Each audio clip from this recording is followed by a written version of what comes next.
আমরা এখন লাউয়ের থ্রিজি কাটিং করবো।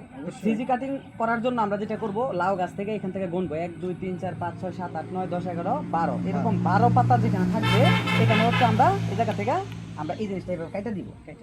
তো আগাটা আমরা কি করলাম, কাটা দিলাম। আচ্ছা, আগাটা কাটা দেওয়ার কারণ কি, আগাটা কাটা দেওয়ার পরে এই যে এখান থেকে দেখেন একটা নতুন শাখা মিলতেছে, এটা শাখা মিলবো। এরপরে এটার আগাটাও কিছু বড় হইলে আমরা কাটা দিব। তারপরে ওইটা থেকে যে মানে শাকটা বের হইব ওইটার মধ্যে হচ্ছে খালি স্ত্রী ফুলই আসবো। এখানে খেয়াল করে দেখেন, পর পর 1 2 3 4 5 মানে পর পর 5টা পুরুষ ফুল ধরছে। এই যে পুরা যে লতাটা দেখতে পাচ্ছেন এর মধ্যে কি কোনো লাউ আছে? এটার মধ্যে লাউ হবে না।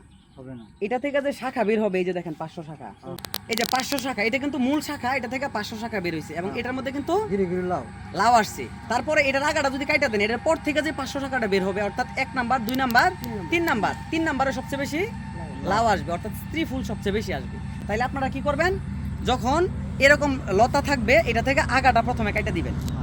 আগাটা কাটা দেওয়ার পরে পাশে যে শাক বেরোইব এটা কিছু বড় হইলে ওইটাও কাটা দিবেন।